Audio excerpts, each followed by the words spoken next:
నేడు సంపూర్ణ చంద్రగ్రహణం కారణంగా తెలుగు రాష్ట్రాల్లోని ప్రముఖ ఆలయాలు మూతపడ్డాయి. మధ్యాహ్నం 3:21 గ్రహణం ప్రారంభమై రాత్రి 7:52 వరకు ఉండనుంది. ఇక చంద్రగ్రహణం నేపథ్యంలో సాంప్రదాయ ఆచారాలను అనుసరిస్తూ విజయవాడ దుర్గమ్మ గుడితో పాటు తిరుమల ఆలయం, శ్రీశైలం, వేములవాడ, భద్రాద్రి రామాలయంను తాత్కాలికంగా మూసివేశారు. గ్రహం ముగిసిన తర్వాత అనంతరం సంప్రోక్షణ చేసి శుద్ధి కార్యక్రమాల తర్వాత మాత్రమే భక్తులకు దర్శనానికి అనుమతిస్తారు. దీనిపై మరింత సమాచారం మా ప్రతినిధి బిందు అందిస్తారు. గుడ్ మార్నింగ్ బిందు, చెప్పండి. రైట్ కాగా ఈరోజు చంద్రగ్రహణం కారణంగా ప్రముఖ ఆలయాలు కూడా మూసివేశారు. ముఖ్యంగా విజయవాడ ఇంద్రకీలాద్రి అమ్మవారి దేవస్థానంలో పాక్షిక చంద్రగ్రహణం నేపథ్యంలో అమ్మవారి ప్రధాన ఆలయం కూడా మూసివేస్తున్నట్టు ఆలయ అధికారులు వెల్లడించారు.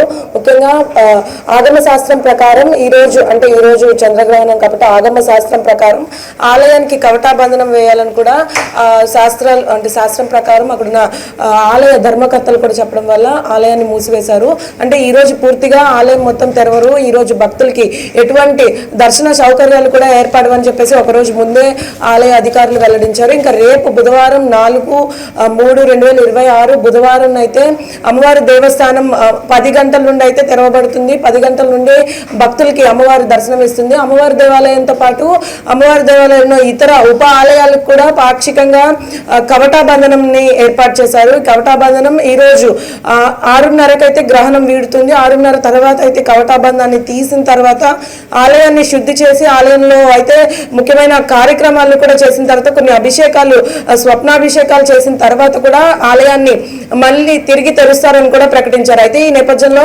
ముఖ్యంగా అమ్మవారి దేవస్థానానికి సంబంధించి గిరి ప్రదక్షిణ రద్దు చేశారు. అదేవిధంగా పల్లకీ సేవ మరియు ఇతర అభిషేకాలకు సంబంధించి అర్జిత సేవను కూడా ఆపేశామని కూడా చెప్పడం జరిగింది. ఇంకా రాష్ట్ర వ్యాప్తంగా కూడా ప్రముఖ దేవాలయాల్లో కూడా ఇదే పరిస్థితి కనిపిస్తుంది. గ్రహణం వీడేదాకా ఎటువంటి దేవాలయాలు కూడా తెరిచి ఉండవని కూడా ఆయా ఆలయాల అధికారులు చెప్పడం జరిగింది. కాదనైతే ముఖ్యంగా కొన్ని ఆలయాలు మాత్రం రాహుకేతు ఆలయాలు, ఇటువంటి ఆలయాలు మాత్రం తెరుస్తామని చెప్పడం జరిగింది. గ్రహణ సమయంలోనే రాహుకేతు ఆలయాలకు సంబంధించి ప్రత్యేకమైన పూజలు, ప్రత్యేకమైన అభిషేకాలు చేశారు కాబట్టి ఆ నేపథ్యంలో అప్పుడు గ్రహణం సమయంలో మాత్రమే ఆ గుడి తెరిచి వేస్తారని కూడా చెప్పడం జరిగింది. ముఖ్యంగా ఇంద్రకీలాద్రి అమ్మవారి దేవస్థానానికి ఎవరైతే భక్తులు సుదూర ప్రాంతాల నుండి అమ్మవారిని దర్శించుకోవడానికి వచ్చే నేపథ్యంలో ఉన్నారో వారికి 2 రోజుల ముందు అయితే ప్రకటన విడుదల చేశారు. 3వ తారీఖు దర్శనాలు ఉండబోవని కూడా చెప్పడం జరిగింది. ఎవరైతే ముందుగానే బుక్ చేసుకున్న ప్రీ బుకింగ్ టికెట్స్ కి సంబంధించి ఈ మధ్య డిజిటలైజేషన్ అయింది కాబట్టి ఆ టికెట్స్ కి సంబంధించి ఈ రోజు బుక్ చేసుకున్న వారందరికీ కూడా రేపు దర్శనం కల్పిస్తామని చెప్పడం జరిగింది. రేపటి నుండి రేపు పొద్దున్న 10 గంటలకైతే ఆలయంలో అమ్మవారు భక్తులు దర్శనం ఇవ్వనున్నారు. ఈ నేపథ్యంలో గిరి ప్రదక్షిణ కూడా రేపు ఉంటుంది. అర్జిత సేవతో సహా గిరి ప్రదక్షిణ కూడా రేపు ప్రారంభం అవుతుందని చెప్పడం జరిగింది. ఈ రోజు మాత్రం గిరి ప్రదక్షిణతో పాటు ఇతర సేవా కార్యక్రమాలను కూడా పూర్తిగా నిలిపివేశారు. గగన్ రైట్ బిందు, ఇక శుద్ధి కార్యక్రమాల తర్వాత దర్శనానికి అనుమతి చేసే అవకాశం ఏమైనా ఉందా? లేదు గగన్, ముఖ్యంగా ఈ రోజు 10 గంటలకైతే ఆలయాన్ని మూసివేశారు. ఈ 10 గంటల నుండి రేపు 3 గంటల వరకు ఆలయాన్ని ఇలాగే మూసివేస్తారని చెప్పడం జరిగింది.